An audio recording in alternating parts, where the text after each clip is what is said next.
All right, call me order September 23rd, 6 p.m. at the St. Ben's of Legion of Texas flag.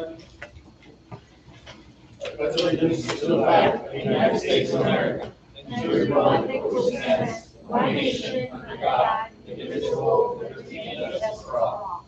On the Texas flag, I pledge allegiance to the United States, one state, under God, one indivisible. Yes, sir. Heavenly Father, we want to thank you for giving us the opportunity to be here tonight. Please guide us and give us the wisdom to make the best decision for our students and our district. In the name of Jesus Christ, amen. Ms. Valdez, do you have public audience? Ms. Pina? Pásale, ma'am.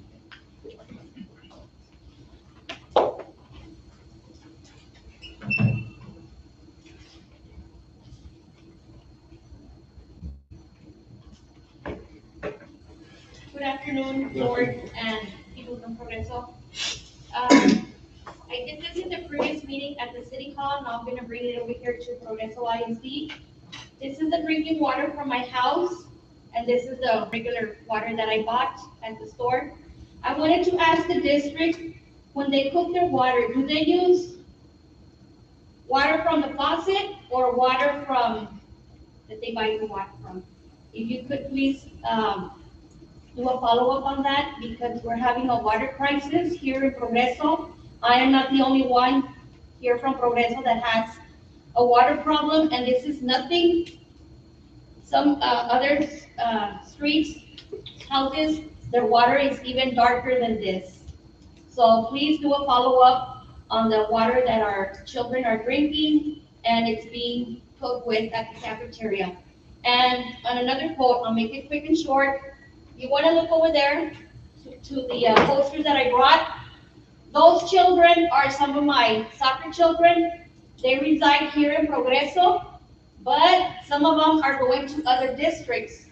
What is the district gonna do to keep our children from going to other districts? I know that the school needs a lot of work, but I have been advocating a lot for the football field, soccer field, because during the reason I'm kind of being a little loud, because I saw it on YouTube, and you can't hear anything. Anyways, so that's why I've been advocating for a stadium, for a soccer field and a football field, because if you go to the soccer games, it's very muddy, and the children could slip and break any limbs or whatever. But take it into consideration, because I know they're gonna talk about a track field. Also take it into consideration about fixing our football and soccer field. If you're not gonna put turf, at least have it maintenance year-round, not just during football season, because we are one of the few cities in the valley that has real grass. And just look at these children, and they are going to other school districts. How are we gonna keep them here in Progreso? And just, that's it. Thank you for listening. Thank you. Thank you, ma'am. At this time, we have a district report, Mr. Coronado. Good afternoon, Mr. Board President, members of the board. As you know, we won our first football game 2 weeks ago. Finally, after 2019, we haven't won a game until 2 weeks ago. And Mr. Dan Garza got the KRGB Player of the Week because of the four touchdowns that he had. And on the same note, Mr. Coach Rivera was named the Dave Campbell's Texas Football Coach of the Week because of that game. We are very excited this year. I think we're going to have a great season in football, thanks to all of our coaches, especially Coach Rivera. Last week, we had our DTMS parent night. It was amazing. A lot of parents showed up. And this week, we have DTMS homecoming week. The game will be on Thursday. I know some of you were there, so thank you very much for the support. We have Mr. George Lázaro that is going to give us a quick update on the AC at the high school. Mr. Lázaro. Thank you very much, Mr. Coronado. For the record, George Lázaro with Fulcrum Consulting Services, and I appreciate you inviting me to give a report on the AC. We're basically at the tail end of this project. The big item that needed to be installed was the chiller system. That has been delivered by train. It has been installed formally. The only thing we need to plug in is the electrical, and we anticipate that's gonna happen this coming week. That's gonna allow the contractor to really test the system and go through the balancing network. There's also two other machines that I know were pending to be installed, and that was to make it a little bit more comfortable for the students in the cafeteria section and things like that. Once the chiller system is in place, I spoke to the contractor this afternoon, and he's ready to install the last of the two machines.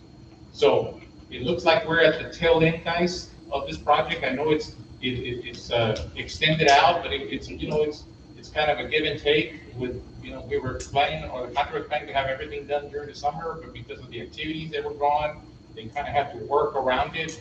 But I hope that the next time that I stand before you at the next meeting, I can tell you that it's complete, and we can go through the walkthrough, and then we can recommend final payment to the contractor. There is going to be a payment for you all to consider, but we're still retaining full retainage until we know that the system is fully operational. Can you explain to them that they're working on it, but it doesn't mean that we don't have AC? We do have AC. Oh yeah, you're always having AC. Now, the one thing that I do want to emphasize is that this AC system is designed to operate in accordance to TEA guidelines, which gives you a 74-degree comfort level, but you can lower it based on the school district deciding where to have it. I know that there's preference with folks where they would want to have it at 69 or 70, but once everything gets done, then of course we'll coordinate with you, Mr. Coronel, and your team so that we can find an ideal comfortable temperature so that everybody's comfortable and it provides the best learning environment for the students. But everything's continuous, so we're almost there, guys. Thank you. Any questions for Mr. That includes the doors? They come back and they've done some work. It's going to be part of the punch list where we address that content. Thank you. That's a very good point. Yeah, it is. Can we just make sure we have a walkthrough before, just to make sure every single room is, asking the teachers, is your room And working cold? that's a very interesting point, because once the contractor indicates that he is ready, then it's my job, and of course, whoever Mr. Coronel assigns, to go ahead and do that so we can formulate a final punch list. And then the punch list is provided to the contractor. And once he satisfies those needs, then we can go ahead and declare it a complete project. So what's the estimate date? You said next meeting, that's October. Yeah, that's what we want to do, October. It's already gonna be fall. Yeah. So there's a difference between summer temperatures and fall temperatures. So we're gonna make sure that it's fully functional by then, correct? Right. Okay. Two very good points.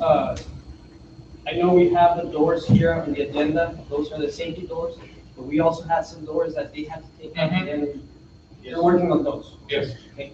And then, to your point, ma'am, we are gonna check, but it's important for everyone to know that we're gonna set the standard of the temperature. Some teachers wanna have it at 67, and that creates a problem, especially with heat. So we're gonna keep it at between 72 and 74, and we're gonna let everyone know that that's gonna be the standard district-wide. Any questions for Mr. Lázaro? Any other questions? I do have, Yes, thank you. I know you were asking about the band uniforms. They're about to be finalized, and I think you saw the post already of the band director, but I'm gonna pass a copy real quick.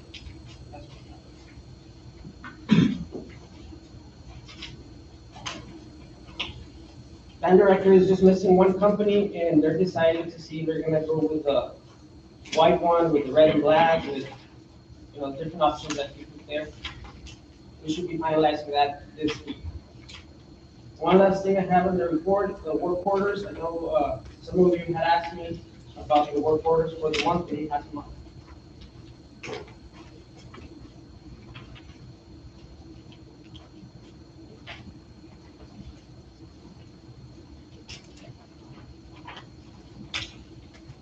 This is a monthly report for the maintenance department. And it's very self-explanatory. As you can see, you have the campus who requested it, work needed, pending, or completed, and then the different comments. The ones that are pending, for instance, if you look at the first one, which is the showers at DTMS. The material will arrive on Wednesday. As soon as we get it, the maintenance department will fix that. In some cases, if you go to the second one, we have a DTMS AC. We need a new unit. In fact, the DTMS, we need some units, but it's already on the agenda. You're gonna guide us as to if you want to go out for bids. We'll do that tomorrow. If you have any questions on this, let me know. Questions? Yeah, let me go through it. Is that included in here, the restrooms for the stadium? Remember I mentioned to you that they. Yes, need no, work? this one only has the ones that the schools provided with paper. In that case, I have it here on the agenda on the different things that we need to do district-wide, because on that one, it's gonna be a specific project of its own. And who's in charge, who's communicating with the principal that everything's being followed? Okay, right now, Mr. Lopez is helping us out along with Mr. Mike Perez.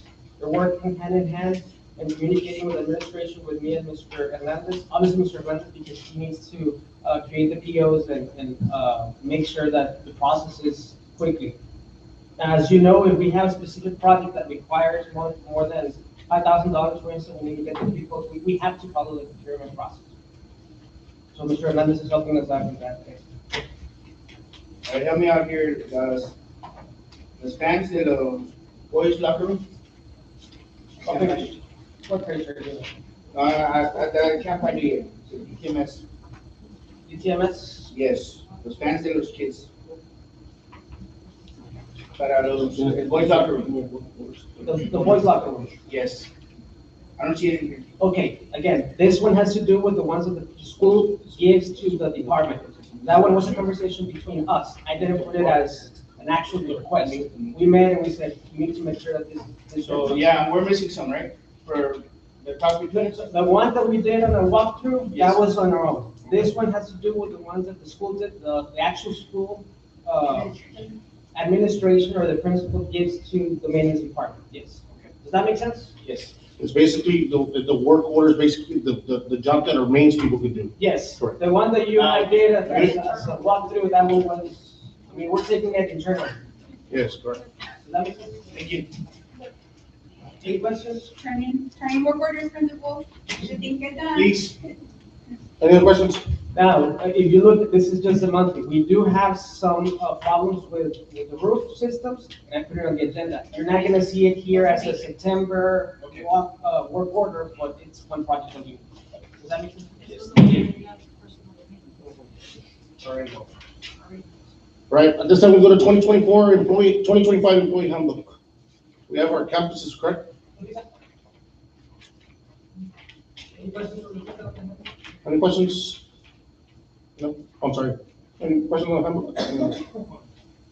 Just to make a motion to approve the 24-25 employee handbook. Motion by Garcia, second by Martinez, all in favor, say aye. Aye. At this time, we're gonna be three, everybody, direct care. Mr. Board President, members of the board, I met with Amenity Direct Care about 2 weeks ago. I told them that if they could bring the information to the board, so that way you can listen to it. It's very interesting, because one of the things that we're struggling with is insurance process, our district, and I think they have a good option for us.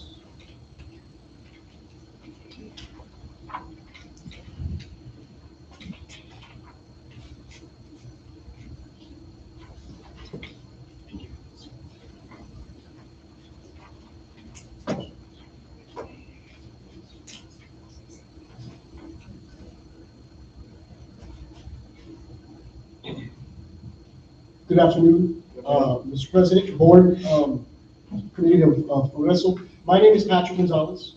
I am the head of business development for Amenity Direct Care. And I have here next to me, Michael Menchaca, nurse practitioner and owner of Amenity Clinic.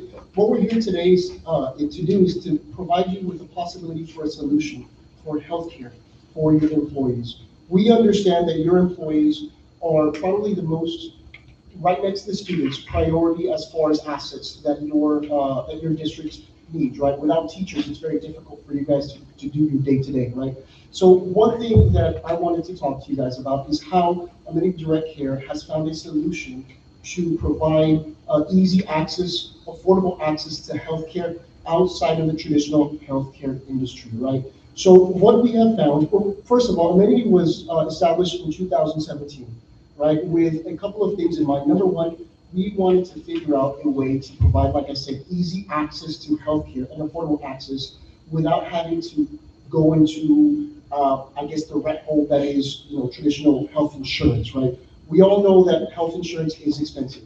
Healthcare is not expensive. What it is the insurance avenues that we have to take that more times, often than not, that is rises or increases the prices of healthcare. So what we provide is a membership-based clinic, right, which allows us to provide healthcare to our members. Now, the services that we provide within our clinic are the same that you would get at a primary care physician's office, right? Whether it's here in Westaco or Progreso. So anything dealing with vaccines, or you have a cold, or you need to go get a checkup, or you need to draw blood, right? We're able to do that within the services that we provide. But it doesn't stop there.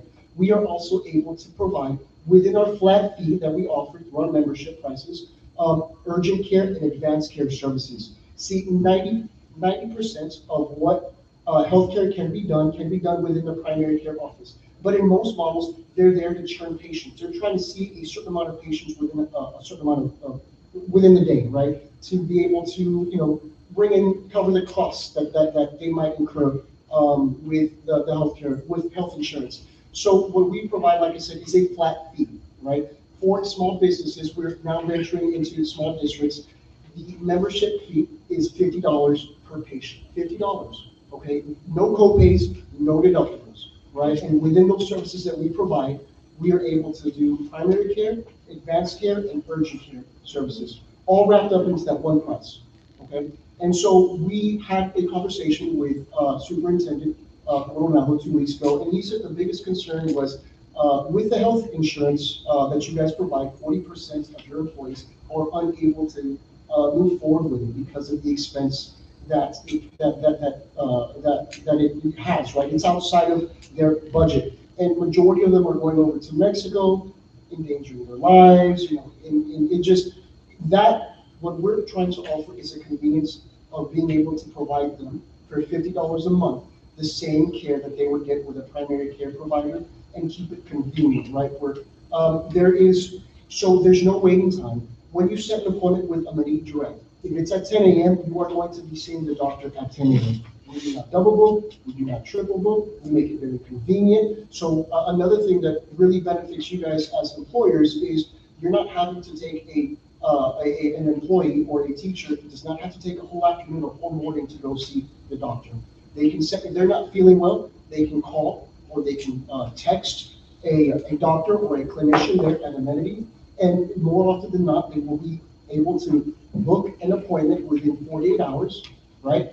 And at the time that their appointment is booked, within 20 minutes, they are out and they're taking care of their service, they're ready to come back to work. So it keeps employees in-house and keeps you guys from having to get, outsourcing substitutes, right? So the other thing that we're really trying to provide convenience, because we understand that the other drawback to you guys as employers with healthcare is utilization. You guys are pumping a good amount of money into your healthcare insurance, whether it be Blue Cross Blue Shield or whoever you use. But is there a report showing how much it's actually being used? With the convenience that we offer, we do provide utilization reports. And because we offer convenience, texting, telehealth, right, we make it very easy for those clients to be seen, or those patients to be seen. Because one of the biggest worries is, I don't want to go see a doctor because I don't have time to go see a doctor. Well, we help to alleviate that problem. We are even able to do on-site visits, guys. So if you want us to bring in a clinician once a month, once a quarter, however long it is, with proper notification to your teachers, we can be here on site for a whole day and be able to provide those services that they aren't going to be able to be given otherwise, right? With that being said, I think this is a very general overview. What we offer is 90% of what the patient is needing, right? There is the other 10%. So 10% is, hey, we get questions like this all the time. What about catastrophic, illness? What about hospital stay? What about, of course, what about all that stuff? Well, For your teachers that have the insurance, this can be a supplement too. They're moving forward with Amenity because of the convenience, right? Because of the ability to see a doctor right then and there. But if they need to use their healthcare insurance, because we're not here to step on any toes, we're not here to take away any sort of health insurance coverage, we're here to add to, right? So they can use their traditional health insurance for whatever other additional needs they can get through Amenity for a discounted price, mind you, okay? Let me see, aside from that, so we talked about pricing, we talked about utilization, we talked about what it provides. Let's talk about what it doesn't provide. Like I said, hospital stay, doctor care. Let's talk about the 40% of your employees who don't have any insurance, but you're giving them the ability to at least take care of 90% of what the healthcare needs are, right? So we, together with Amenity, we will offer solutions to that client who is not taking advantage of healthcare through you guys, but is getting the membership through us to provide them for a discounted price to take care of certain situations where they need hospital stay or x-rays, right? As far as things like that, we offer discounted prices for out-of-pocket costs that they're going to incur outside of the membership that maybe you guys will be paying for, right? So all in all, guys, healthcare should not be difficult. It should not be expensive. We are here to offer an easy solution to take care of your employees and to ensure that their healthcare is priority for you. With that being said, I would like to take any questions because I know this is kind of new, so you might have a lot of questions and concerns on certain situations. So I would like to take a step back and have Michael, the clinician here, kind of answer any specific questions, any specific scenarios that you guys might have. Hello, everyone. Thank you. And yeah, Pat kind of covered everything. Any immediate questions come to mind?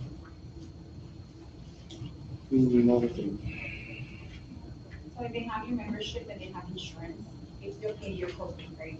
So The insurance can't cover that part. We don't have a copay with our services. So you don't have a copay. We don't have $50 a month. It's $50 a month, it's a flat fee. And then what that provides is unlimited visits in the office, it's unlimited telehealth. They get their clinician's direct phone number and direct email address so that if you ever need anything, we're only a text away, an email away. They'll also get access to wholesale labs, which I've provided the pricing there. We have discounts on imaging for those that have insurance, even for those who do have insurance. We've had employees with lax need to get an MRI of their brain, and with their insurance, it was going to be $800, and with us, as you can see, it's $325. They also get access to virtual specialists, so if there's ever a really complex case, we can tap into those virtual specialists to get things taken care of. One of my favorite examples of that is we had a young gentleman, probably 33, 35, who we diagnosed with hepatitis C that was uninsured, and typically that would be something that you have to go to a GI would refer you to a liver specialist, and we're able to do all that with a virtual hepatologist, which is a liver specialist, get his medication free through a patient assistance program, and get him treated within 6 weeks. So typically, that could have taken 6 months to a year for traditional avenues. Aside from that, everything that we do in-house, most of what we do in-house is included in that flat membership fee. So if somebody cuts themselves and needs stitches, we do that in-house, no extra cost. If they threw up 15 times that morning and they need an IV, we do that in-house, no extra charge. They have a cyst that they need removed, we do that in-house, no extra charge. They have an abscess that needs to be opened up, we do that in-house, no extra charge. We are an appointment-only clinic, but we do guarantee same-day and next-day appointments to all of our members. And that same-day, next-day appointment guarantee is intended to prevent the emergency rooms, to prevent the urgent care visits. And we stand by that because we don't feel that it should be a thing where like you call your doctor and it's like, hey, sorry, we can see you in 6 weeks. It's like, I got my cut now. Like I can't wait 6 weeks, you know? So we wrap all that up into the $50 per month. That's our small business discount. And that pretty much wraps it up. It's as simple as it sounds. And then we take care of, from blood pressure, diabetes, cholesterol, thyroid, chronic pain, rheumatoid arthritis, the flu, strep, COVID testing, that's all done in-house at no extra cost as well. One thing to consider, guys, obviously, as far as the 40% of your employees aren't covered, I mean, that's obvious. The need is there, us being able to meet those needs is there as well. But if you want to extend these to your employees or to your teachers who do have insurance coverage, like what it's really giving them, one is convenience, but also savings on your end, because they are not going to be putting in claims to their doctors, right? Because we obviously know the more claims that you have in a year, the higher the premium price is going to be for the next year. So we're able to keep that cost low for you guys, because instead of having to put claims or do claims or going to doctors within their coverages, right? They're going directly to Alinity Clinic, not only because of the convenience, right? But because of the ability to just have a direct line with that doctor. And on your end, it's gonna be saving you money as well on the long run because of those cuts in those claims, right? I'll give you, I want to end with one thing, and this is me personally, okay? My wife is a teacher at Western ISD. Her insurance coverage is free, but to add myself and our kids was an additional $500 or $600, I believe. So when Michael first came to me, because I was first a client, and then I was sold on it. When he first came to me, my first reaction was like, no, it's cool, I appreciate it, I have insurance coverage, we're taken care of. But as I did my due diligence, I looked at the cost. So on an individual basis, mind you, this is an individual, not a small business, right? On an individual basis, it was $89 a month. So I did the math for me and my wife to add our kids, because he not only does primary care, he does gynecological services as well, pediatric services, so he does the whole family. So to add my kids was $15, right? So obviously I was saving money there. And again, my biggest concern was, what if I went to the hospital, right? What if I have surgery, whatever that may be? With together, in conjunction with Alinity, we can provide through additional insurance coverage through this companies that he works with, that 10% coverage. And to just the just-in-case coverage that I needed to fill that gap cost me $188 for me, my wife, and my kids. So when I did the math, I was still saving $300 to $400 off of this newer structure, including the critical care, as opposed to doing $700 with my wife's insurance, which I still had to meet deductibles, which I still had co-pays, right? Which in comparison to the prescription prices, he was still able to beat through his network of agreements with other pharmacy companies, which offer those discounts. So all in all, it just made sense. So I let go of all of my insurance coverage, and I just went primarily, not only because of quality of care, but because of everything that comes along with it, with Alinity Direct Care. And that's why I'm a big proponent for it. Because like I said, healthcare should not be difficult. It should not be expensive. It should be readily available to everyone. Everybody deserves quality health. And so just really quick, like what this would look like for some of the teachers in real world, right? Real world scenario. Let's say you got somebody who has maybe they're on medication for high blood pressure. Typical scenario, you have to go schedule the appointment. That appointment might be in 4 weeks. They're out of medication. When they go to that appointment, they have to wait all morning. They get in, they spend 5 minutes with whoever's prescribing their medication, and they're essentially going to miss out on a whole day of work. With us, and the way we provide care, that's just a, hey doc, I need a refill on my Lisinopril. Cool, I'll send that in for you, and that's it, right? And it's all about just removing all the barriers to healthcare, making it super simple, not making it super complicated because it doesn't have to be. I'd also like to paint a picture of, let's just say you guys decide to move on membership, right, for the rest of ISDs, extended to all of the employees. Obviously, our first visit would be an on-site visit. We would let you guys know in advance, so that way we can let the teachers know, and then we can coordinate with teachers and have them come in within 20-minute increments. They get to know us, they meet us, they know that we're there. We will give them information on where our local clinic is, but we'll also let them know that we will be around either maybe once a quarter, however, whatever that frequency looks like, you guys would allow us to. But honestly, it would allow us to start building a file on them, get to know them. What are your health concerns? How can we help you? Right? Let's not just move directly into giving you medication. Let's really look at holistically how we can keep you from medication and try to get you healthy, just based on your lifestyle, and then move to the next step if we need to. So very easy, very convenient is what we're looking to accomplish for you guys as far as onboarding you guys on through our membership, small business membership program. During our conversation, and as you know, I'm very critical, very skeptical as well when it comes to this conversation, but I asked them right away, so how are you getting the money? If you're paying $50 and that's it, I mean, X-ray, this, that, and you're painting all this wonderful scenario, so who's gonna pay you guys? Right? And what was the answer? Yeah. So he did ask us, and just like Patrick said earlier, healthcare isn't really expensive. That is probably one of the biggest lies that's out there. And health insurance is not access to care. Health insurance is a way to pay for healthcare, and it just happens to be one of the most expensive ways to do it. And I'll give you some examples, like a B12 shot, that's included with membership. There's no extra cost to that. the shot itself probably costs like 75 cents. It gets marked up to $50 or $75, right? So it's just, healthcare just isn't expensive. An EKG, that's included with membership. It's 3 cents for 2 little pieces of paper. You know what I mean? And so that's how we're able to do this. And then, you're just cutting out the middlemen, which, I mean, you can take that to any industry you want. Cutting out middlemen just improves cost and improves experience. I think the reason why this really fits here in your committee are the demographics, right? You know, some of your employees don't have access to spend hundreds of dollars if they get sick. That's one of the reasons why they remain sick, because they're too afraid to go to them. We eliminate that. We let them know, hey, when we meet with them, we let them know, hey, this is what we cover. You need to come see us. You need us, you text us, you call us, we're here for you. We're here on site. So again, it's just important that this community understands that there's better ways to be able to give them the healthcare that they need, right? Rather than having to go to Mexico just to, go get a flu shot because they feel sick. It's easy access here.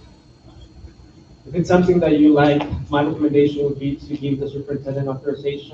I'll give you different options. What we can do is present all this information to the teachers, and they can be the ones to say, you know what, yes, or maintenance department, cafeteria workers. I think it's a very, very good option. I just need to finalize some things with legal, but if you give me that authorization, we should move forward with it. All right. Any other questions? No, I just want to test, I've used your services and they're really good. I have family members. So it's true what he says, you'll call and you'll get an appointment the next day. And in the proximity, being in Westapole, you make it. Thank you so much. Nice, thank you for your time. Yes, sir. Thank you. Thank you. Just make a motion to give authorization. For this township's board chairman, make a motion to allow the superintendent to continue looking into this project. Motion, Garcia, second, Acosta, all in favor, say aye. Aye, motion passes. Fifth time, we're gonna see one district improvement plan and campus improvement plan.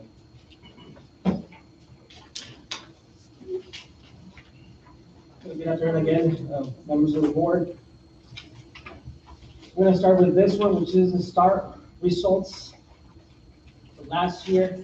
And we divided it into the district, high school, DTMS, Progreso Elementary, and Progreso Early Childhood. I'll go real quick. One by one, if you look at Progreso ISD, these are the results. You have the different sections and approaches, which means it's just a passing standard. Then the meets, which is a little higher, and then masters, which is the highest. If you look at approaches, we had positive gains, except in reading. We went from 75 to 72, which is a -3. Then we had to revamp our science. Our science hit us really hard this year. We went from a 76 to a 67, which is a -9%. In English language arts, we went from a 60 to a 64, a gain of 4%. Mathematics, 70 to 73, 3%, and social studies from 59 to 66.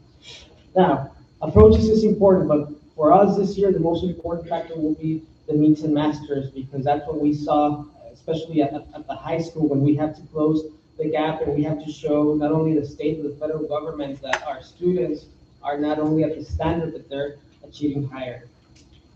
If you turn the page to the high school, same thing, we have ELA, mathematics, science, and social studies.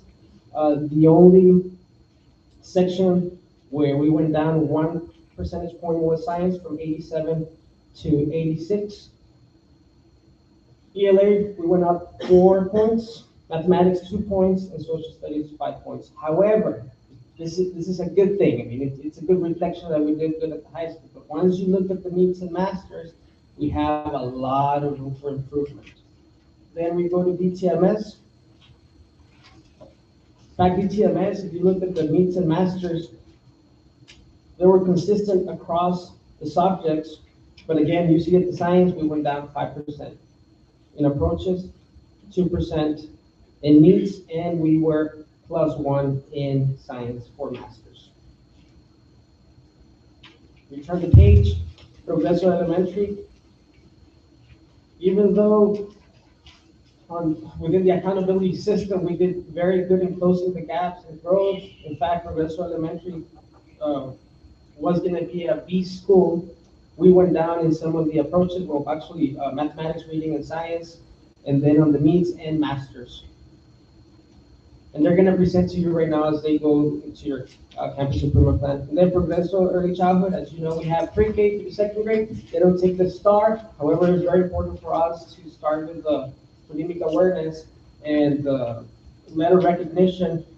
We have the TPRI and Tecas as one of the standardized tests, and we have the scores there.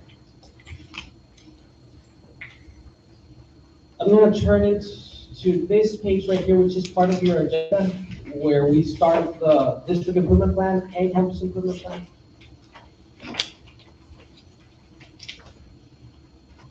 Our SBDM committee met last week, and this is the plan out. This is a working document. Doesn't mean that whatever it's here, that's it. We work it throughout the year, and this is the most important thing for us to justify every single expenditure we do for curriculum instruction, infrastructure, technology, and so on. If you look at the first page, sustained growth in academic achievement for domain 1, our goal is to at least have 80% of our students that will score at the approaches level, 45% of our students will achieve the meets level, and 20% of our students will reach the master's level. So it's 80, 45, and 20 as part of the plan this year. The way we had it last year, approaches was at a 74%, meets was at a 40%, and masters was at 11%. Now, this is putting all the subjects together, all the students that took the test, and that's for domain 1. Domain 2, it's student growth. We want to at least grow 10% as measured by year-over-year progress for next year.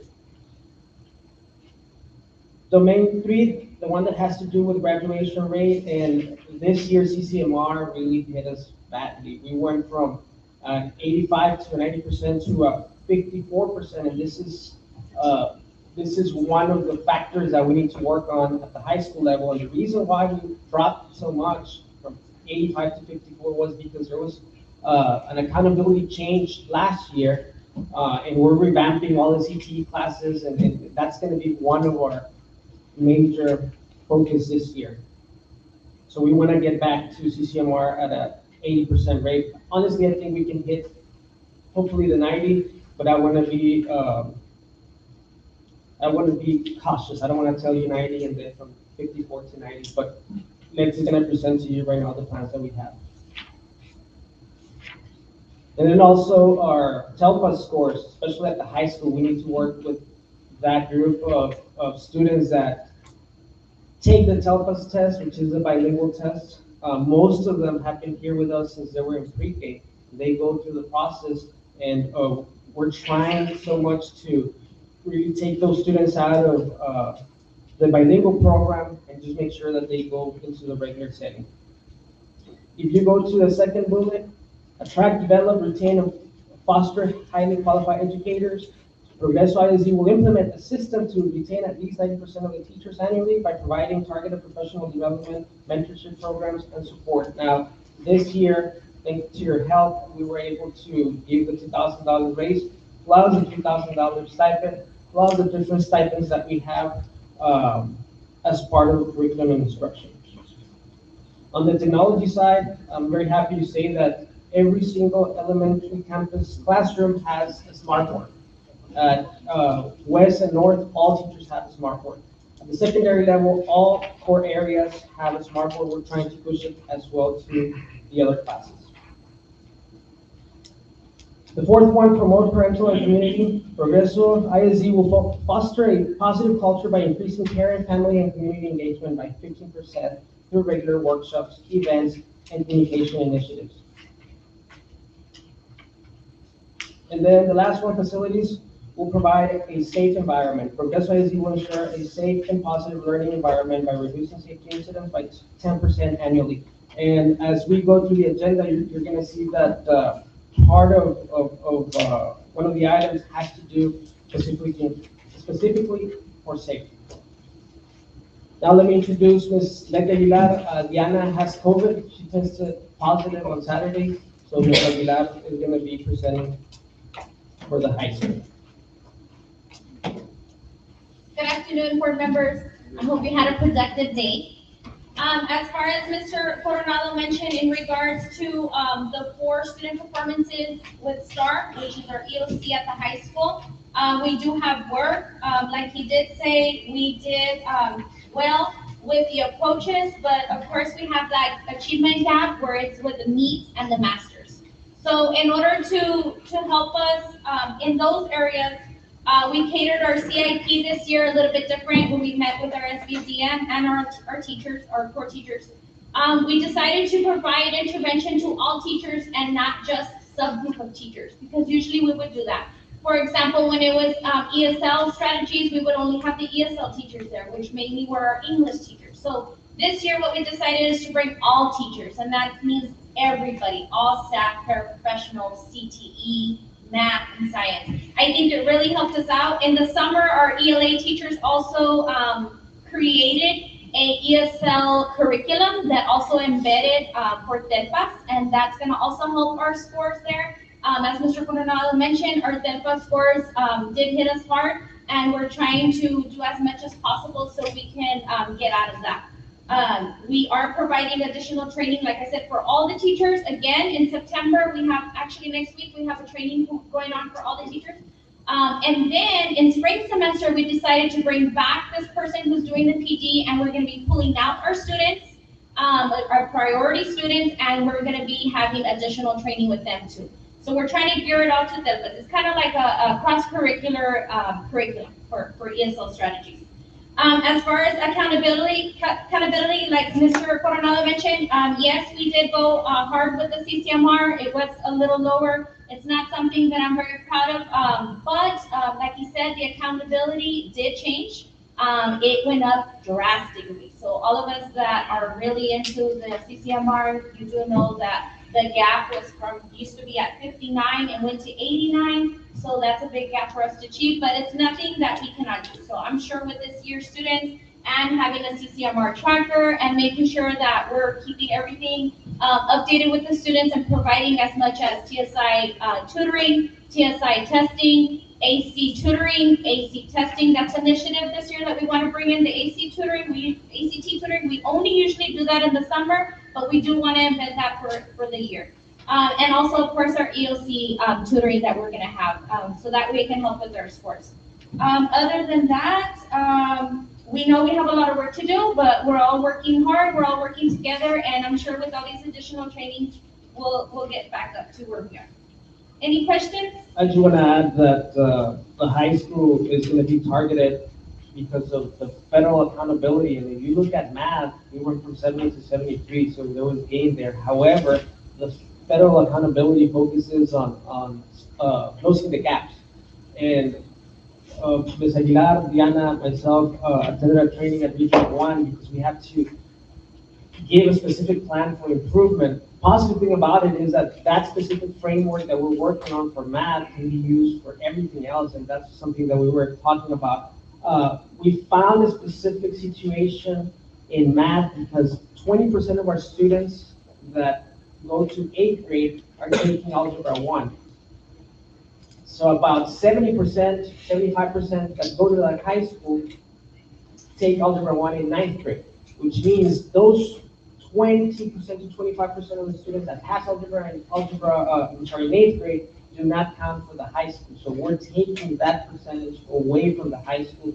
We're trying to find a way to see those 8th graders taking Algebra 1 at DTMS can count towards the accountability at the high school, because I mean 20% it's a big chunk. So I'll keep you posted on that. We have to have a meeting with the community in October. We want to get their input and feedback. And what I told the principals is, let's take this opportunity to see what can we do to better our instruction, to better our services at the high school, not only for math, but across all the subjects. And we're going to have a meeting with the parents in October. November, we're going to present the plan to you. December, we have to present it to Region 1. We're going to send it to the state, but I'll keep you posted. And again, we're going to be working with all our stakeholders for the high school.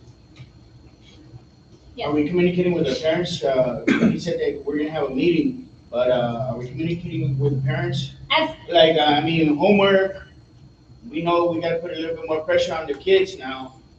and especially people that are listening right now, los papás, quisiéramos que no, los maestros están haciendo todo lo posible por hacer mejor para los niños, pero igual quisiéramos que la comunidad, los padres de los niños, se acerquen más y pongan más atención en los grados de los niños, las tareas, la attendance es muy importante, ya que nos están escuchando, ojalá y se involucren más todos como una comunidad para los niños. Nosotros estamos trabajando para ellos, los maestros principales de todo el distrito están haciendo muy bien trabajo, solo necesitamos el apoyo de los papás más. Yes, I appreciate that. As far as parent meeting, we are, especially going through the ECF that Mr. Coronado stated, through Region 1, we do have to provide to the parents our plan of action. And they also have to be aware of that plan of action and that they can put their part as well. So yes, we'll do that, put it on social media and everybody, wherever else where we can post it. And it'll be provided also in Spanish, because I think the language has something a lot to do with it, because when we ask parents why they don't come to the school board meetings, they're like, well, it's in English, I don't understand. That's a very good point, yes. So like, do we provide this? Well, we'll be there as well, with Region 1, so I mean, if we need to translate, we can translate. I mean, I'm probably not a great translator, but we can translate. No, but it's a very good point. Once But we yes. give the information to the community, we'll have the PowerPoint in English and Spanish. That's a very good point, I think. Any other questions? I'm good. Any other questions? All right, thank you. And now Thank we have. Now we have DTMS, Ms. Bonilla.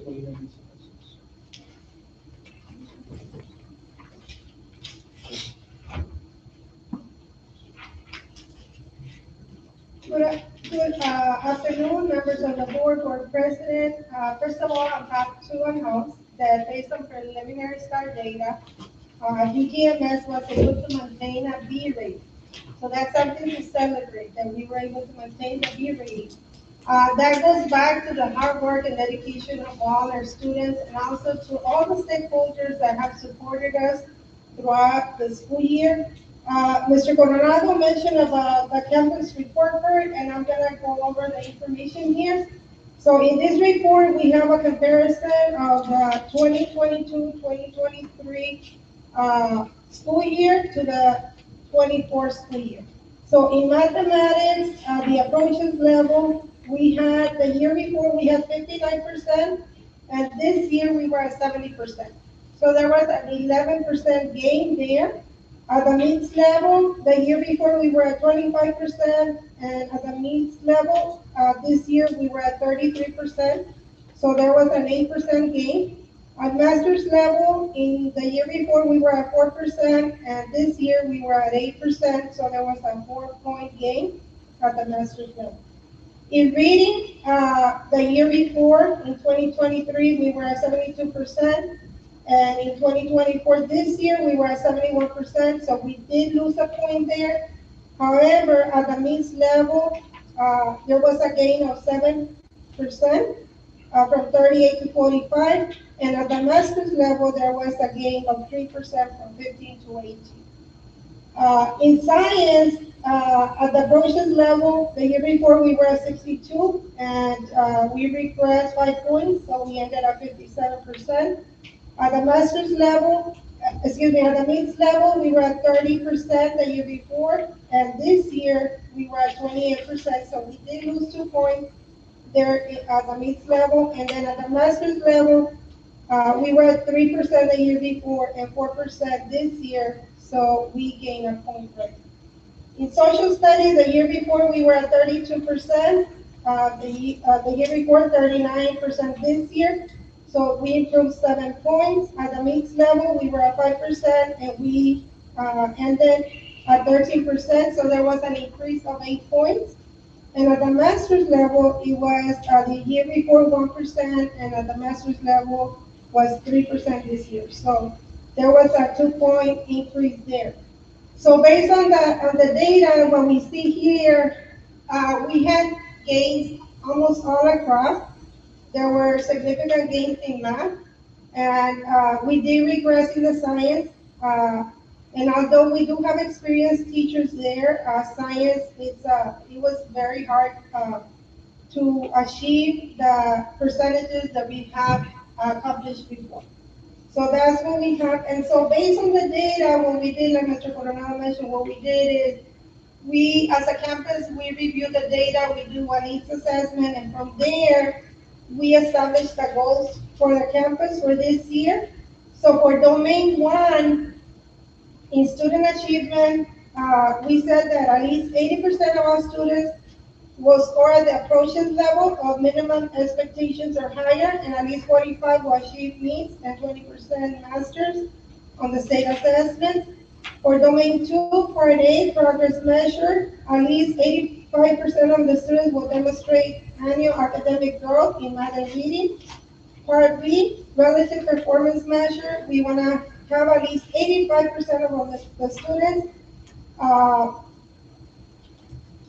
will have comparable achievement in the STAR relative to campuses with the same economically disadvantaged percentages. And domain three focuses on closing the gaps. So there we want at least 85% of our students will show progress in closing the academic gap and meet the ELF status measure. So our main goal here is to maintain at least a B rating, DTMS or higher. So as you can see all across, we're looking at least at 85%. Okay, so we want to maintain that. And considering that it's a middle school, it's, the percentages are good and we want to maintain those percentages. So based on the needs that we saw, based on the data, our primary focus is going to be science because we regress a little bit there, and social studies. We want to really concentrate in providing professional development to our teachers, to provide coaching for our teachers if they need support, especially in the science team. Everything changed this year, so the new teams are very different than what we had in the past. So that's something that we're gonna focus on, just providing that support to the teachers and closely monitoring the data to make sure that we close the academic gaps on the students. So that's what we have, and at the beginning of the year, we did provide professional development to the teachers, and something that we're doing different this year is that we're doing student camps to focus on the language proficiency of the students, because like Ms. Aguilar mentioned, the TELPAS is an area of need. So we just wanna really target the areas of need of the students based on the data that we have. So that's what we have for DTMS. Do you have any questions? Any questions? You just have a plan of action for all this? Yes. You already have a plan? Yes, we already have a plan of action, and part of the plan of action is gonna be the professional development, the coaching, the monitoring of the data. But once again, the science, I think one of the biggest challenges that we're gonna have is that we have new teachers in the science. So even though we have experienced teachers in the science, they're gonna need training because it's something new. One thing that we saw at UTMS and also at the high school is that we were losing a lot of experienced teachers to West Laco, to Mercedes. So what we did during the summer to give a $2,000 raise in the stipend really helped us out to maintain those teachers. If our experienced teachers leave, we have to train new teachers. So it's not only the delivery of instruction for the student, but also to train the teachers. So it's another investment. So as we go along, think about that investment because we need to take care of our good teachers. Thank you, Molina. Thank you. At this time, we have Progreso Elementary. Ms. Garcia.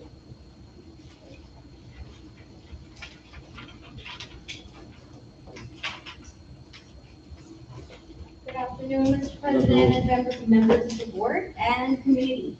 So my first thing, obviously, is I love to highlight and shout out my teachers and my students because they are what makes us at Progreso Elementary. So we were able to maintain a B. We're at an 82 preliminary rating with TA. From 2022, we were at an 89, and up to now, we're at an 82. Mr. Coronado went over some very, very important numbers. So what happened with us in mathematics, we went down a couple of points in math. However, we were up from the state average about 10 points across the board. So it's not just looking at our data based on our campus, but we always do that comparison with the state so that we can see, is it just a Progreso? Is it just my campus? Is it my kids?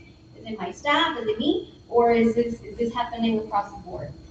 In reading, we were also higher than the state average by about a 6-point average across the board. So regardless, even though we did go down a couple of points, we were still above state average. So we start noticing that these are our trends across, the state of Texas. In science is where we took a huge nosedive. We lost a couple of teachers within that area. We had a new science redesign. So even though the state wasn't penalizing us, we did have a different system of testing.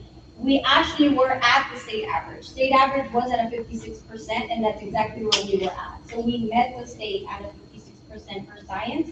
It's obviously the area of focus across the board. One of our plan of actions that we did was we went self-contained within the elementary. What that means is every teacher got trained across the board now in the new science curriculum. Every teacher will be investing that hour of science so that we can have that vertical alignment, because if that investment starts at 3rd grade, these students are gaining those. It's really hard to just teach full-blown science just in 5th grade. So the accountability is going to go across the board. We've done it before, and that's when we did really, really well. And then, like Mr. Coronado says, we lose teachers here and there. We have to do with what we have. And then it doesn't help also that the state does change accountability, just like Ms. Aguilar said. It does change on us. And so they're always pulling those sneak attacks. And so we try to stay ahead of the game. This is definitely an area of focus. We've added off also a lab, a science additional lab for our 5th graders. And we're trying to do that vertical alignment. That's our biggest focus. That's in domain 1. In domain 2, what we're looking at is what we saw this past year is if we only had about 11 more students go into that master's, we could have actually hit an 8. So accountability works very, very different. So our main goal in domain 2 is the meets and masters. If you look at our meets in the math, reading, and science obviously we took a huge dive, but in the math and the reading, it's pretty comparable. We're almost there in that 50%. So I think that's really our focus. We've created trackers with these teachers. We've done professional development across with our region where they're supporting us on how to track the students for the meets and masters. Our biggest, I guess, in our elementary, our 3rd graders come super fresh to us. And this is, my hat's full off to, that's the only grade I didn't get to teach, and I don't think I could ever do it. Those teachers set foundation. Those teachers set foundation for testing, for discipline, for structure, for strategy. A lot of strategy that we have to use with these students. So if you notice our numbers, once you look into our data that's in our CIP, you'll notice that in 3rd grade, our numbers are always the lower. So I put a lot of pressure in 4th and 5th grade teachers. And I always tell them you have big shoes to fill, because in 3rd grade, it's really hard. It's really hard to train these littles, and they're amazing and they're sponges, but it's hard. It's a hard job, and I'm not going to even lie about it. So that's basically our main focus, and that's where we see our little bit of gap. So right now, our main focus obviously is providing that professional development across the board to all the teachers, supporting them in any shape or form, because they work really hard. They really do. And thank you also for advocating for our parent support, because I think that makes a huge difference. If a student misses one day at that level, it makes a huge difference and a huge impact in their performance and their student progress. Ms. Garcia, if I may, and I don't like excuses. I'm a man that, we mess up. But one thing that the state did this year, which Ms. Garcia and I were talking about it, the Spanish standard was just so high. It was like 10 to 12 to 15 points in comparison to the English students. So we saw that, and usually we look at TELPAS, if a student is at the beginning level or intermediate, reading goes into Spanish, and we want to make sure that they reinforce that L1, the first language. But when we saw the standards, we just felt that it was just unfair. It was unfair, and we do have, and it's really hard for us, if you guys will ever look at that Spanish STAR test, the language is very higher order, from the Tex-Mex, I guess, that we know and that our students know. And so that's another area of focus that really, I love to grow both languages. I tell my students they're bold, because el español es muy importante, and I want to nourish that language. But we saw a huge injustice.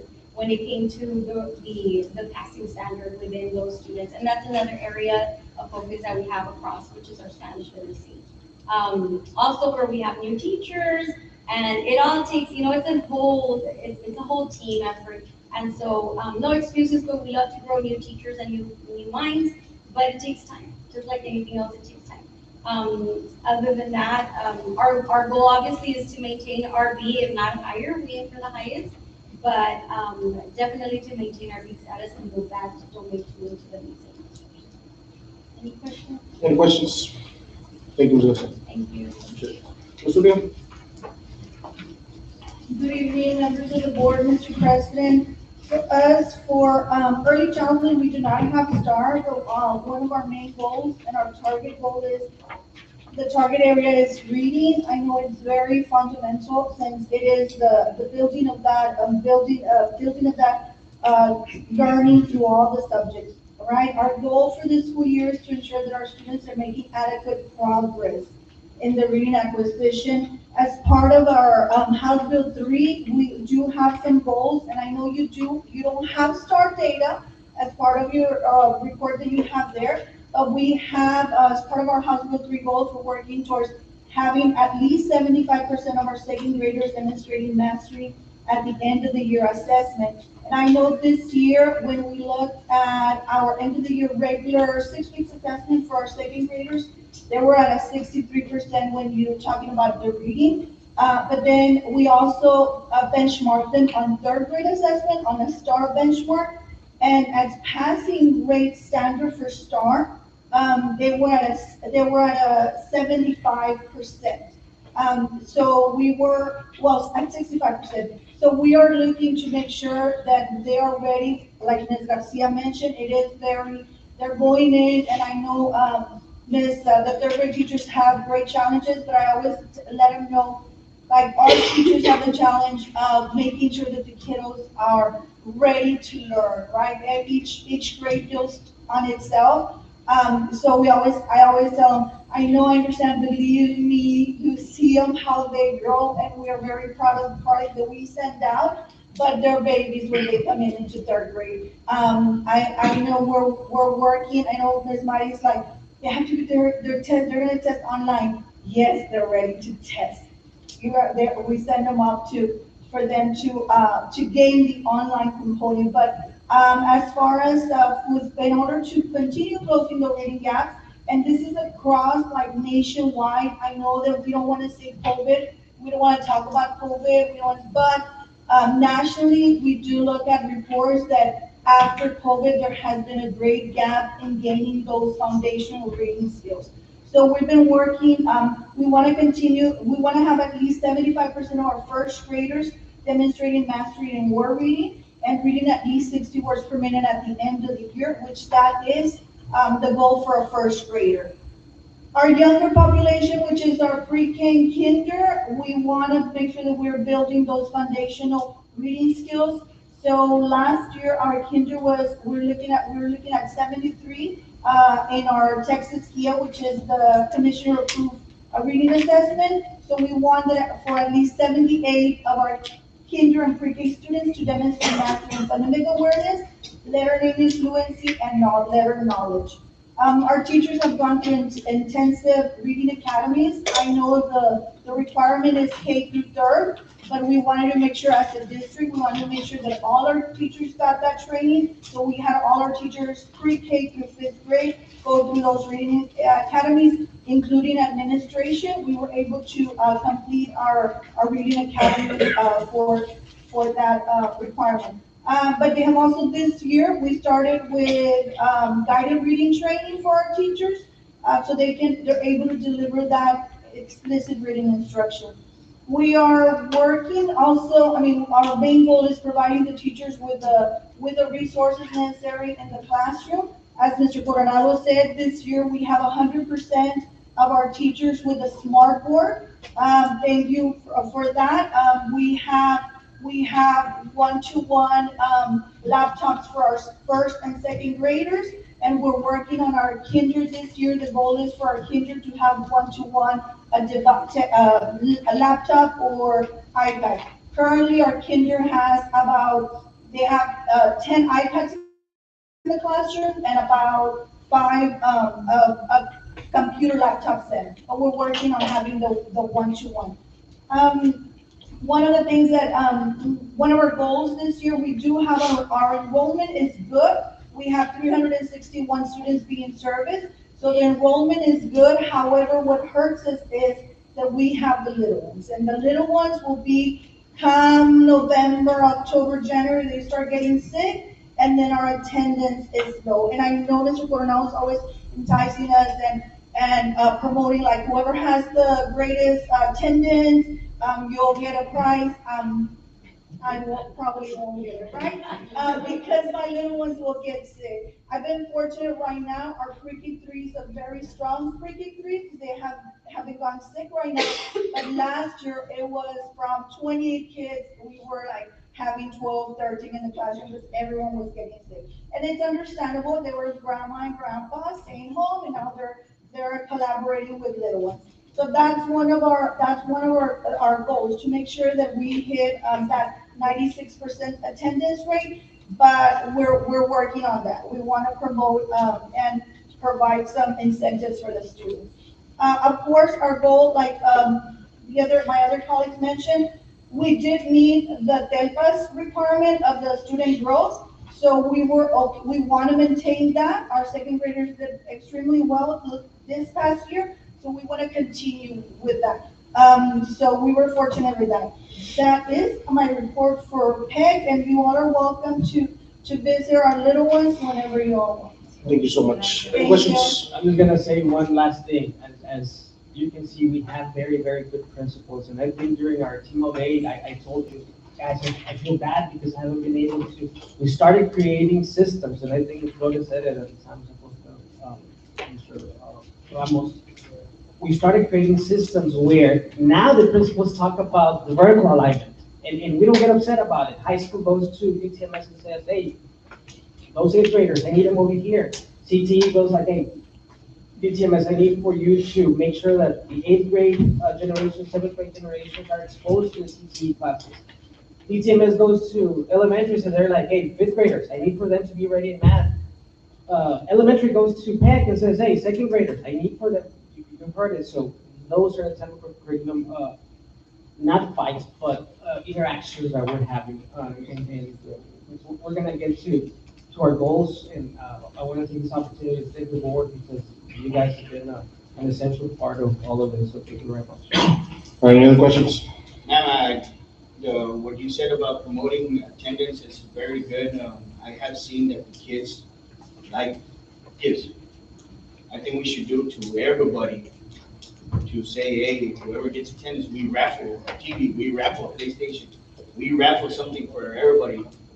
Class, whoever does attendance for a class, a pizza party, for them, a movie and a pizza party.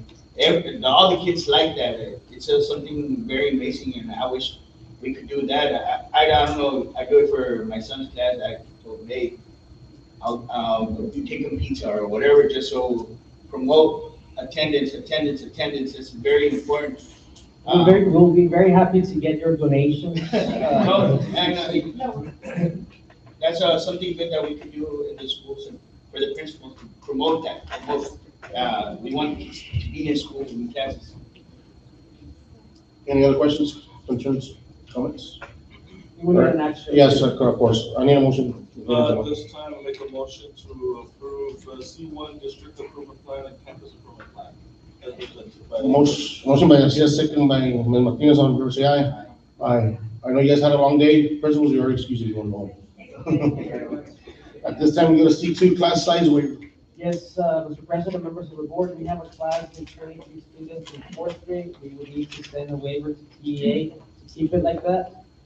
If for whatever reason that class starts increasing, then we will talk about hiring another teacher. But I think right now, we're okay with 23. Is it bilingual class? It is the bilingual class. Okay, have you thought about a secondary plan? Yes, the secondary plan would be to hire another. We have it there, and Garcia's like, Yeah. yeah. So right now, we'll be the waiver. There you go. There's what, 24 in the classroom? 23. 23. They're 23 right now. The cap is 22. Okay, at this time, make a motion to approve the class size waiver presented by Mr. Coronado. Motion Garcia, second, Acosta, all in favor, say aye. Aye, motion passes. Have a good day, please. Thank you. At this time, we go to D1, review and approve track bids. Mr. Yes. Board, I'm glad to report that this past Thursday, September the 19th, at 11 a.m., we did receive bids for our high school track improvement project. We received 3 different bids from contractors, starting in Austin and going down into the valley. The prices range from 495,000 to 789,000. And I'm gonna go ahead and just go down the list, starting with the highest down to the lowest. The highest bid came in from Chamizal Construction, $789,000. Then we have Hellas Construction at $513,445, and the low bidder, A&A Via Construction at $495,63.25. We did have a lot of interest in this project. There was a lot of contractors that pulled plans, but in the end, we had 3 bids that came in. Of course, the high bid at 789, that's quite a difference between the low and the high. That's 300,000. The other 2 are very, very close, 495 to 413. Hellas Construction, it is, they have, It's 513. no, 513, I'm sorry, 513, 445. Hellas Construction has experience in doing this kind of work. Via Construction actually teamed up with Hellas' competitor, so that's how he put it fit together. But with that, we talked about it between me and the superintendent, and we're leaving it up to the board to see how y'all would want to proceed with that. George, I have a question. Yes, sir.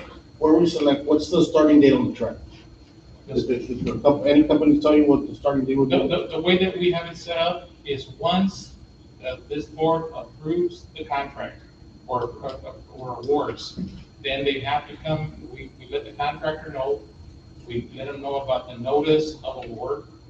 They will prepare their performance and payment bonds that will be turned in to the attorney for their review to make sure that it's valid. Once that comes back, then we will issue a notice to proceed. They have 10 days to move forward with that, and then 120 days to complete. So they're all in the same timeline. 120 days? Yes. What's included? It's Just a track? resurfacing of the entire track that you see out there and relocation of the long jump, shot put. So yeah, it's gonna be a complete redone. Have any of these companies done any project for our district already? In the past, A&A Via has done work for your district. For what exactly, do you remember? What Yes, project? that's what I was gonna go, I was gonna elaborate on. They've done air conditioning work. They've done roof replacements. Yeah, They're- yeah, we they- looked at that one, really, I remember, okay. They, No they, comment. yeah, they have strong work experience with your district. No, I don't know if you all want to discuss in executive, but I did my research. I talked to other schools, as I know they principals and other superintendents. And I did get feedback from both companies. And I think our best choice is Hellas Construction. They have the experience, they have the company, they're a statewide company, they have everything. I know it's not much of a difference, but we'd rather have quality and move forward with something that's going to last for kids for a long time. Let me couple of years to come back and actually with the sentence, but to them, they will be such a. Can we take this in? Okay. Okay. All right. Appreciate it. Thank you. All right, thank you. At this time, we go to D2, to review and approve engineer RFQs. We have Mr. Hernandez. Good afternoon. This is went out for RFQ for engineering construction management service for the minor project. We received 2 proposals for qualifications. One vendor submitted a complete RFQ, TriMet Consultant. One vendor submitted an incomplete RFQ, which is Fulcrum Consulting. So at this time, will be, we have two options: either authorize the superintendent to enter into negotiation with TriMet Consultants or review the project.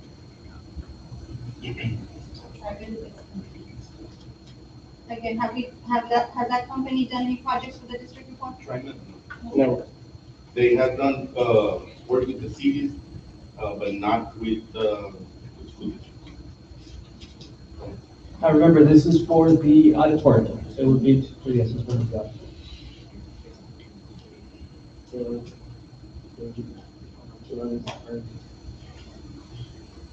Any questions? Concerns?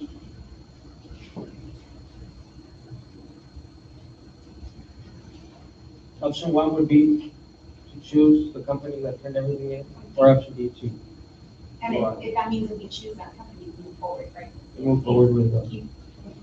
Move it, I think that's already Correct. complete. Yes. Move forward. This time I'll make a motion to approve and go with TriMet for the fine arts building. Motion Garcia, second, of course, all in favor, say aye.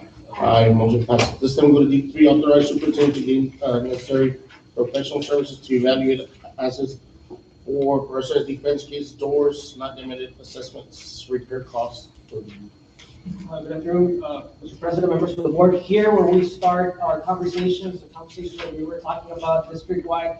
So this first one has to do with fences, gates, and doors, and it's district-wide. So we're gonna have to do an assessment, for instance, Mr. Costa was mentioning the restrooms. That's one thing that we're gonna fix.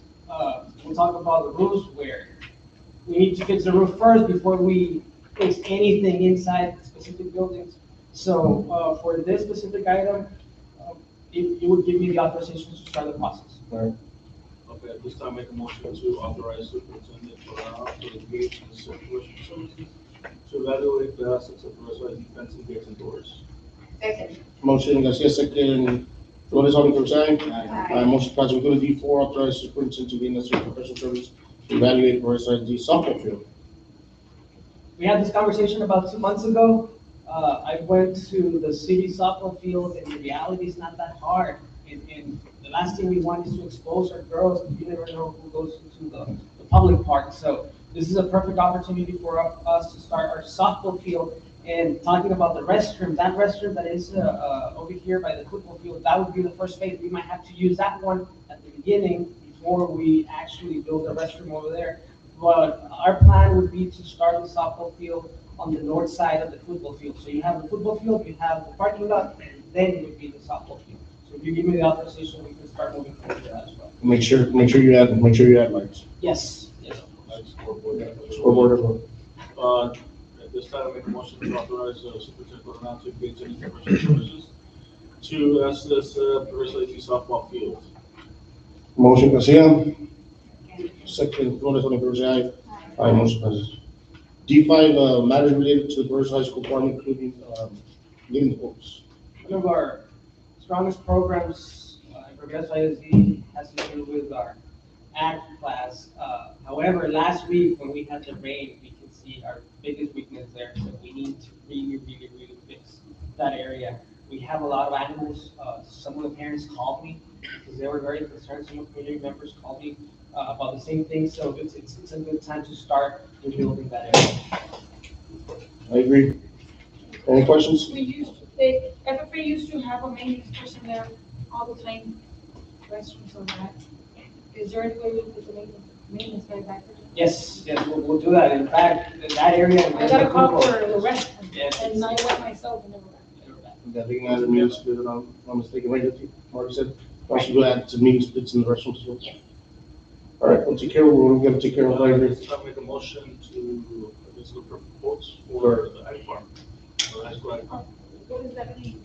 Everything? Everything. Quotes for everything. Everything, Mr. Garcia's gonna work on it. Motion made by Mr. Garcia, second by Martinez, all in favor, say aye. Aye, motion passes. We go to D7, no, D6, matters related to the commercial roof, infrastructure, including going out for bids. So we're ready.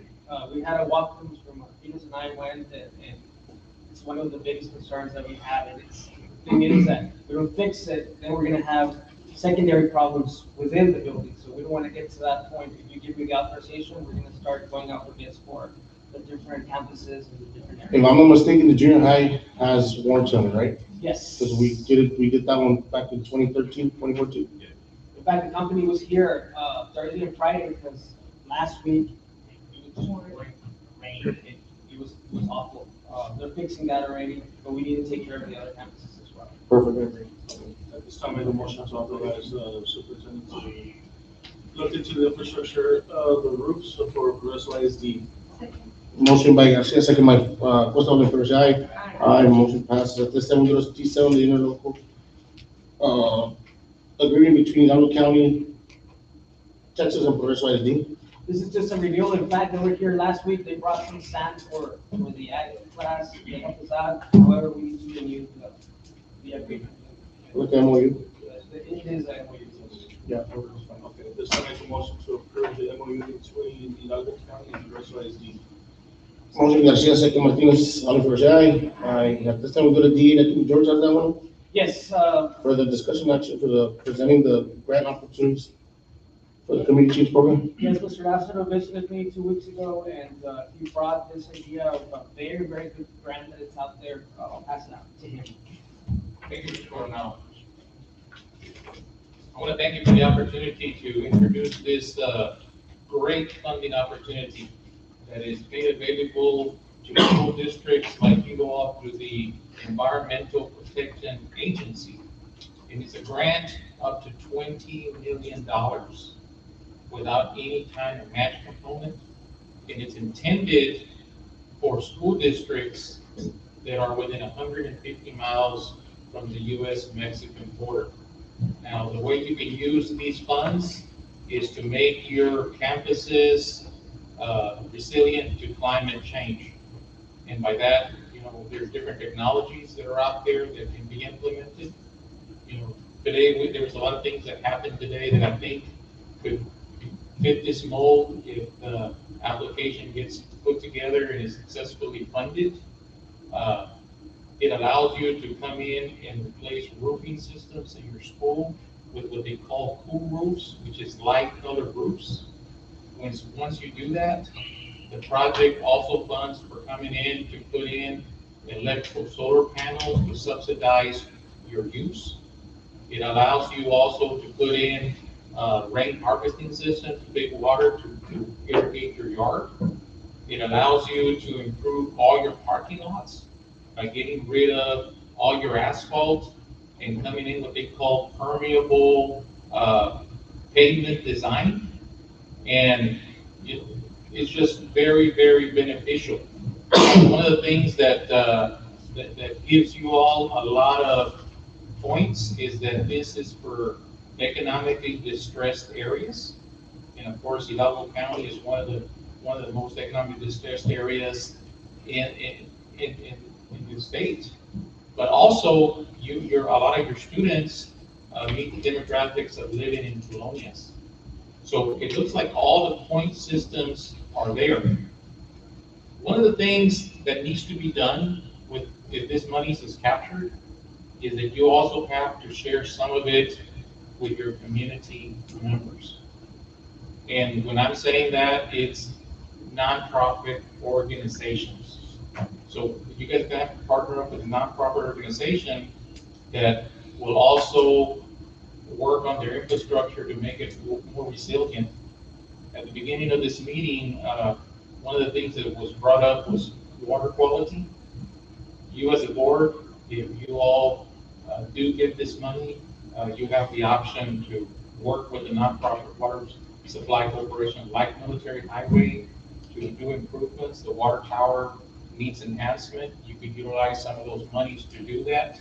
But it's to be able to meet the needs of the community. One of the things that needs to be done in order to move forward with this application is that you all do need to take some action on some of the items that are there today. One of them is you do need to advertise and procure a team to work with your superintendent and staff. That's the grant administrator, project administrator, and engineer to put the application together. But let me tell you about how much money is allocated for this program. This funding got put together under the Biden-Harris administration in November of 2022, and it was not promoted heavily. In June of this year, when they did a benchmark to see how much money had been spent across the United States, only 325 million out of the 2 billion had been allocated. But we do have a very, very tight timeline to submit this application, and that's November the 21st. So between now and November the 21st, necessary steps need to be taken, and roll up your sleeves, and a team gets selected, and start formulating and to present the needs of Progreso ISD. As far as I know, there's no other school district that's applying for these funds. So, and with you all having this 4-mile proximity to the border, I just think it's the odds are very good that you all may capture some of those funds. Does anybody have any questions for me? Any questions? What's the percentage of us getting that? I think it's very, very good. One of the reasons that I brought this to present to Mr. Coronado was when we saw that there was interest to rework your auditorium. One of the things that needs to be done under this program is that you need to create a resiliency center that's going to be open up to the communities in times of need. When it's very hot during the summer, to host a program to bring those people in and don't have an AC. When it's very cold, do the same thing. And it would open up the funding tunnel of funds to be able to completely rehab that facility at no cost to the district, and doing all those necessary improvements. So that's how I came across this funding opportunity and introducing it to Mr. Coronado. That was his conception. Right. Any other questions? So I guess D8 is just for presentation, right? We'll go to D9 to start. So you will need an action from D8 all the way to D13, and you can read them so that way everything is related to the same. Basically, you want to motion to look into it. No, just for discussion. No, you gotta make a motion for us to go ahead with the security grant. Securing a professional service. Yes, correct. All right, so this will make a motion to take action on the draft as presented by Mr. George Lázaro, sorry. And then you say D8. This is for D8, D9, D10, 11, 12, and D13. Motion by Garcia, Second. second by Flores, all in favor say aye. Aye. Thank you, Mr. Lázaro. Thank you very much for listening. Appreciate you. Let's go to D14, authorized to purchase main trucks. Mr. Juan Hernandez.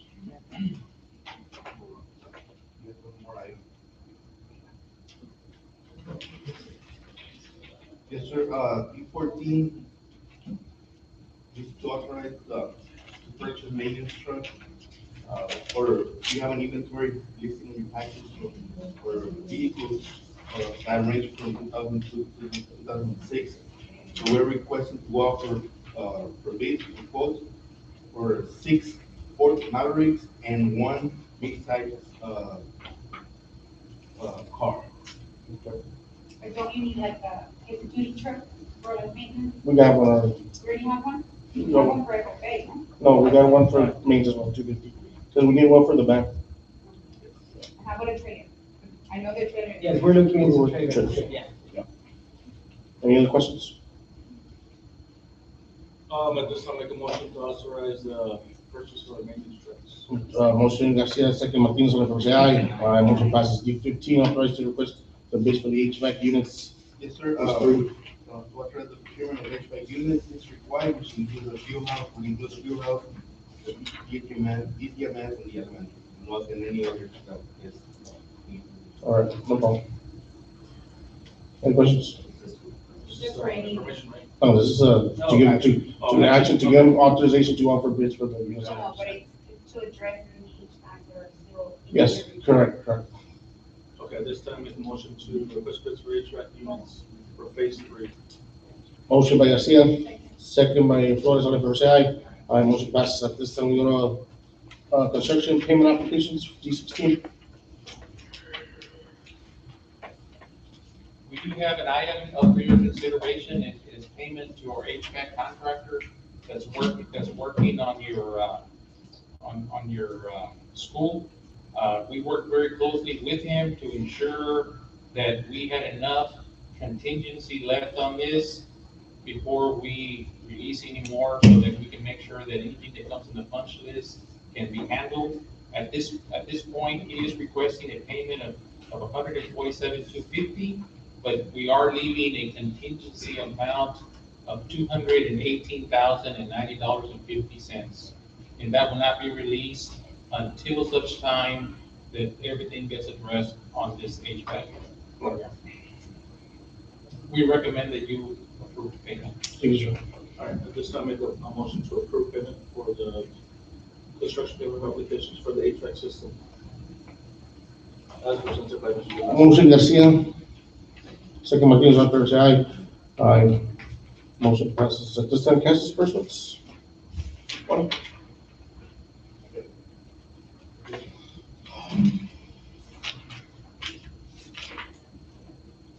Cash disbursement for the month of August, we have a total of $1,679,529 for your review. Any questions on the cash disbursements on your package and the agenda? No questions? All right.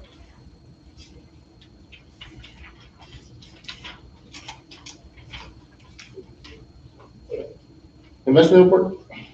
The total earnings for the month is 46,000, which brings the total balance to 10,273,000. This require approval. Questions? At this time, I make a motion to approve the investment report as presented by Mr. Hernandez. Motion Garcia, second Martinez, all in favor, say aye. Aye. At this time, we go to 3 tax collection reports. We don't have H3 or H4. You don't have a budget amendment or a budget update? Yes, sir. Total revenues received, 17.2 million, total expenditures, 6.4 million. Question on budget update? Your motion. At this time, I make a motion to approve the budget update as presented by Mr. Hernandez.